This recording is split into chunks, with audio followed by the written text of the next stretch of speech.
Hello everyone, it's Seth, probably better known as Saffron Olive, and it's time for another daily dose of Double Masters 2022 spoilers. So we are approaching the 2/3 mark of this set, getting a lot of the stuff now, and today we got maybe one of the best modern and legacy reprints from the set, a ton of rarity shifts, a lot of stuff going from mythic down to rare, some pretty interesting stuff, which means we should probably jump right into it. Start tier ranking today's reprints.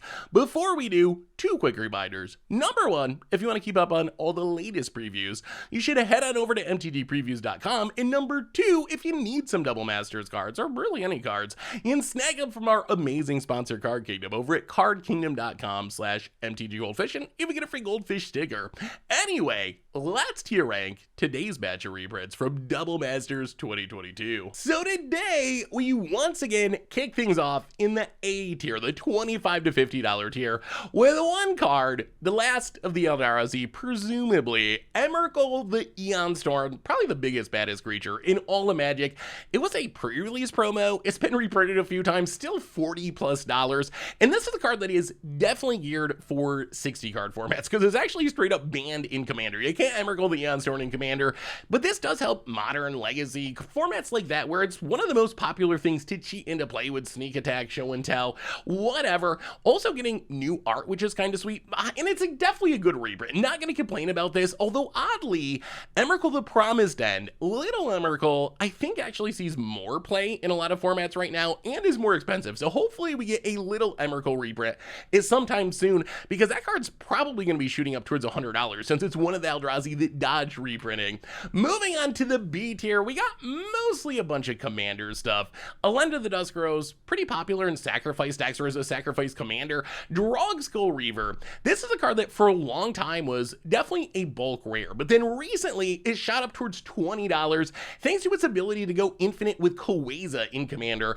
So seeing this not only be reprinted, but drop in rarity from Mythic to Rare, definitely a good thing. That should get the price down a lot. So if you want to build a Kaweza combo deck in Commander, this is going to be helpful there. Child of Alara also dropping from Mythic to Rare, although this one a little disappointed in, just because, oh my god, I hate playing against Child of Alara decks in Commander. It is one of the most obnoxious Commander, because it just repeatedly wraps everything. If you ever play it, it is just, oh, so brutal to play against. Although I will say, with Golos being banned, it probably is the best. If you just want to go spiky mode, it probably is the best 5-color gate Maze's End Commander, because your Maze's End stuff doesn't care about non-lands being blown up. You're all about your lands anyway, so just keep blowing up all your opponent's stuff while you slowly assemble the Maze's End win. Conqueror's Flail, I have literally never seen this card in play. Apparently people do play it in Commander a little bit, and I had no idea, but it's actually like a $20+ card from an old Commander precon. And then Forbidden Orchard sees a bit of vintage play with Oath of Druids, a little bit of Commander play in meme decks, giving your opponent creature, in some cases can be beneficial, around $20-22, and I really like the art on the borderless version. Moving into the C tier, we have mostly a bunch more Commander stuff. Planner Bridge, again, going from Mythic down to Rare. Doesn't see a ton of play, but solid like $7 or whatever. Speaking of being $7, apparently a Henny Undying Partisan is kind of a valuable card. I had no idea. I thought this was like a bulk rare, but this one's up to $7 or $8 as well, so a pretty good rare reprint. Rafiq, an iconic OG Commander. Don't see it as much anymore, but in the early days of Commander, this was one of the scariest Voltron threats available. Also showing up at Rare should be interesting and limited, because it can force through a lot of damage. Hydroid Crosses, again, Mythic down to Rare, which is nice. Doesn't see a ton of play, but does show up in Niv to Light decks and Pioneer sometimes. And then Animar, sticking at Mythic, another classic old school Commander, and getting really sweet new art. This one breaks the mold for Double Masters 2022. If you look at the set, pretty much all of the new art is in the borderless cards. Very few main set cards are actually getting new art. Animar is one of the few that does, and I'm glad it did, because the new art on Animar looks really, really sweet. Moving into the D tier, $2 to $5 cards. Another Commander card, Corridor. Unsure why it stuck at Mythic. This is another Commander that was from the early years of Commander precons. Used to be kind of heavily played. Don't see Corridor decks nearly as much as I used to. It's still a powerful card, but it's only $2 or $3, something like that. So kind of a dud in the Mythic slot. Dauntless Escort, good way to protect your creatures from a wrath. Although it's gotten less and less popular in Commander as we keep getting Teferi's protection and flawless maneuvers, just better ways of doing what Dauntless Escort does essentially. Cold Steelheart Devoted Druid, $3 or $4 uncommons, never gonna complain about those. Cards like this help make sure if you open a bad booster pack, at least you get some value if you hit a good uncommon. Cold Steelheart sees a bit of playing Commander Devoted or combos with essentially everything at this point, so there's always demand there. Moving into the bulk tier, I don't know. Thraxamundar, Woodasora, a couple new commanders. Figure Destiny used to be in the conversation of best one drop of all time like 15 years ago or something. But now I'm not sure it's in the conversation of top 50 one drops of all time. Greater Gargadon, I love in Restore Balance decks. One of the best combo pieces for Restore Balance, but it's been reprinted a ton lately. As recently as Streets of New Capenna Commander precons, Bedlam Reveler like 5 years ago was the hotness in Modern and actually kind of expensive and actually seeing a ton of play, but it's mostly just been outclassed by Murktide Regents and all the new Modern Horizons 2 stuff. Villainous Wealth, good finisher for Commander decks, not really expensive though. As far as rarity shifts, mostly the stuff we already talked about. A bunch of Mythics going down to rare for the first time ever, which is definitely a good thing. I mean, we complain when Force of Will shows up at Mythic or Dockside goes up to Mythic. So if we're gonna complain about that, it's only fair to shout out some Mythics going down to rare, which should help with the prices of these cards. Although really, outside of maybe Drogoskull because of its recent price spike, most of these are not cards that are prohibitively expensive. These are, you know, mid-tier-ish cards, but I'd rather see these, you know, $5, $10 cards be showing up at rare in my packs rather than Mythic, and the price of these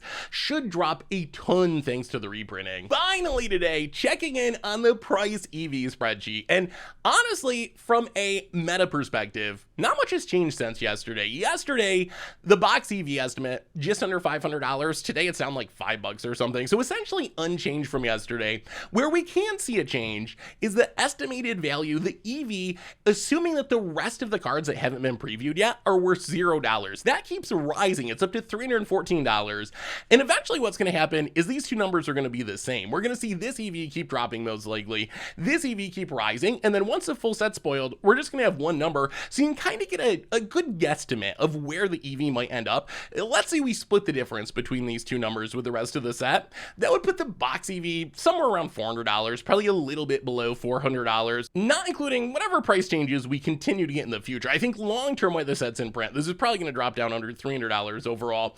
The good news is that's a lot of value. The bad news is we keep seeing a bigger separation between average and median values.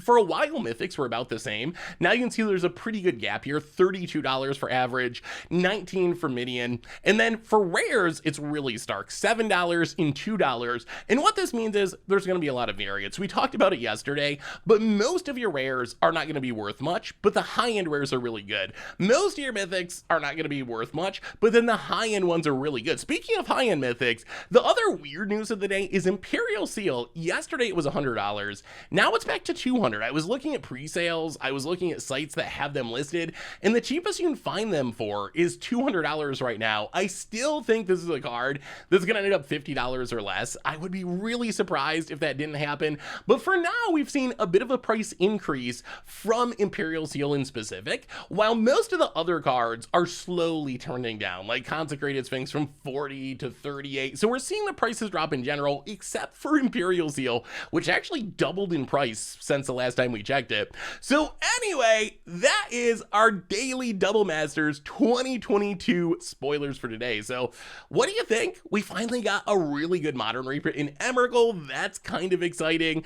Otherwise, we got a ton of Commander stuff. The EV is still good overall, not a big change from yesterday, but the variant's going to be really high. Let me know what you think about this in the comments. Thanks for watching, everyone. I hope you enjoyed it, and I'll be back tomorrow with more daily Double Masters 2022 spoilers. So until then, have a lovely day, and I will talk to you soon. Thanks for watching the video. If you enjoyed it, help us out by clicking that like button down below.